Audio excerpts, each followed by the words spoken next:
Chapter 3 Sloth from the novel 7, written by Anthony Bruno. Somerset needed to know if the fingerprints he had found matched those of an unknown criminal. He and Miles watched the computer operator as he began to search. "I have known this to take as long as 3 days," the operator said. "So why don't you wait outside?" Outside the computer room was an old sofa. Somerset sat down and looked at his watch. It was 1:20 in the morning. Miles got a can of Coke from a machine and sat next to Somerset. "You think our guy is crazy and asking for help? Is that his problem?" Miles asked. "No, I don't think so. It doesn't fit. I don't think he wants us to stop him. Not until he's finished. I don't know, there are plenty of people doing things they don't want to do because they have voices in their heads telling them to do bad things." Somerset shook his head. "Not this guy. He may be hearing voices, but these murders were well planned. He's not going to stop until he's finished what he wants to do." Miles said nothing. He drank some Coke, looking at Somerset. "Something wrong?" Somerset asked. "Why is it that nobody believes you are going to retire?" Somerset didn't know how to answer this because sometimes he didn't believe it himself. Instead, he said, "You meant what you said to Mrs. Gold tonight about catching this guy, didn't you?" "Of course. I could never say that to her. I've seen too many killers plead madness, the ones that can pay get a lawyer like Gold to defend them, and a lot just disappear. They kill for a few weeks or months, and then we never hear from them again. I can't think the way you do. That's why I'm going. If you think that, then what are you doing? If you think that, then what are we doing? Tell me. We just get all the facts, all the evidence. We write it down and hope that someday it will be used." Somerset knew that whatever he did, it rarely ended the way he wanted. In the end, 12 ordinary people decided whether a criminal was guilty or not guilty. "Wake up, sleepyheads. You have a winner." It was the captain standing over them. Miles and Somerset had fallen asleep on the sofa. Miles looked at his watch. It was 6:25 early in the morning. Never enough sleep, he thought. "Here is your man." The captain showed a photo to Miles and Somerset. It showed the thin face of a young man with long stringy hair and lots of rings in his ears. Victor Dworkin was his name, age 25. "We know Dworkin. He's been in prison for robbery and sex crimes. The last time he was in trouble with the police, his lawyer helped him go free. The lawyer was Ali Gold."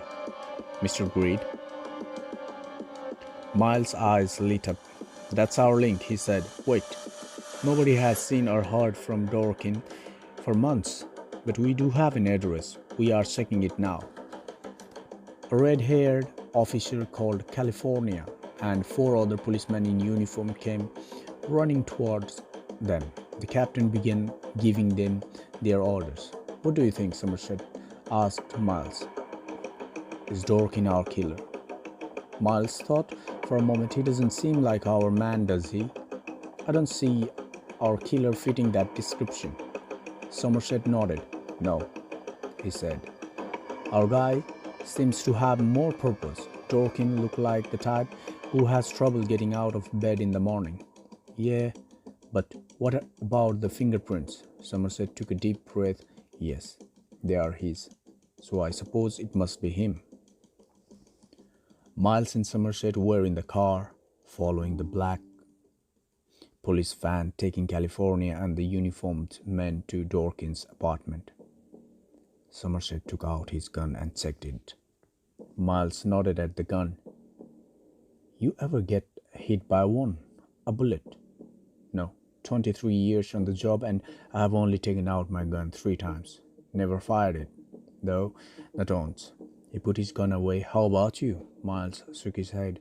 Never got hit. Pulled my gun out once and fired it. Yeah. Yeah? It was my first time on something like this.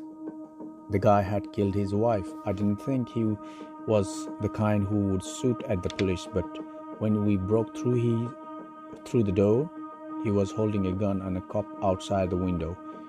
He fired once, I fired 5 times. How did it end? Asked Somerset. Miles thought for a moment. He changed the story a little because he felt so guilty I killed him. The other cop was hit in the leg. He wondered if he should tell Somerset what really happened to Rick that night. So he did. So how did it feel, killing a man? I thought that it would be bad, but that night I slept well. But that was only because he didn't know about Rick then. Later, when we knew that Rick would never walk again, he didn't sleep so well. He still didn't. Somerset was thoughtful for some time, then he said, "Well, I have been lucky so far. I never killed anyone." Miles just nodded. Would today be like that night? He wondered, would Somerset get shot because Miles was too slow? No way, he thought. He wasn't going to let that happen again. The van stopped in front of them. This was Dorkin's apartment block. The uniformed police ran into the building. Somerset and Miles followed them in. Miles' mouth was dry. It had been just like this when Rick was shot. He pulled out his gun as they climbed the stairs. On the 3rd floor, they stepped over a man who was so drunk he couldn't move.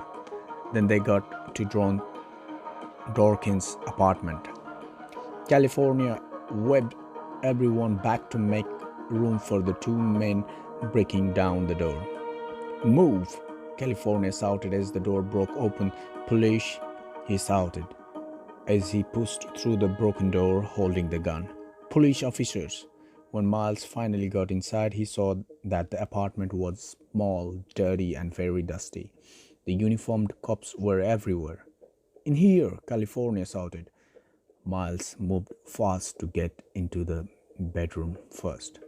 There was a body under a dirty sheet lying on a small bed. California moved slowly toward it, his gun in both hands. Miles had both hands on his gun too.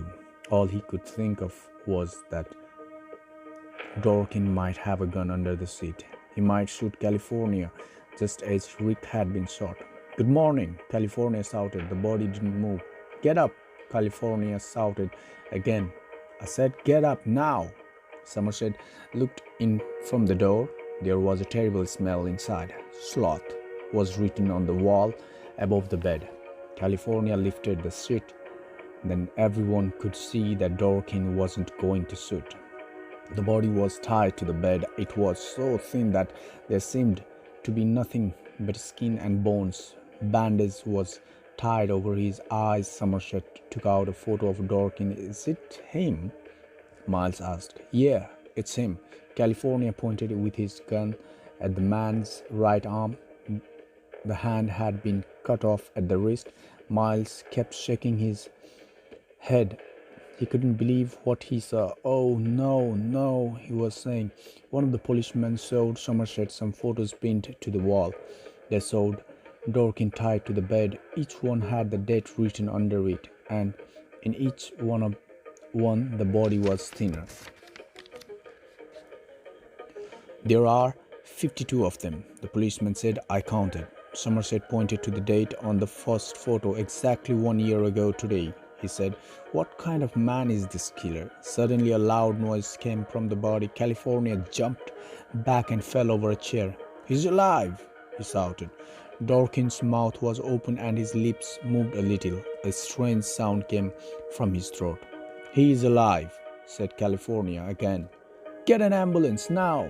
Somerset and Miles were back in the office that afternoon. Somerset looked as if he had the weight of the world on his shoulders. It annoyed Miles. Somerset wasn't he only cop on this investigation. I want to catch him too, Miles said. You know that I want to hurt him. Somerset picked up some papers. Did you read this? He asked. The money for Dorkin's apartment was paid regularly. The killer planned and worked hard to keep Dorkin alive so long. Exactly a year to the day, and he paid for his apartment. He knows what he wants to do, and he is patient. Somerset remembered that the note he had found, long is the way and hard, and then 7 deadly sins. Somerset liked to read books. Perhaps the killer did too. That gave him an idea. He took Miles with him to the public library. Somerset seemed to have a friend everywhere. In a short time, he had a computer list of people who had borrowed books on subjects like crime, sin, the church, homicide, anything that would interest the killer. They set it in Somerset's car and checked the list. Miles thought they were wasting their time. He got a better idea, asked. You got a better idea? Asked Somerset. Maybe this is one we should check, said Miles, suddenly sitting up. These guys had, he continued, over 30 of these titles. What's the name? You won't believe it, said Miles. John Doe. Somerset started the engine. What address? He said as the car pulled into the street. Thank you very much for listening. This is chapter 3, Sloth, from the book 7, written by Anthony Bruno, based on a screenplay by Andrew Kevin Walker.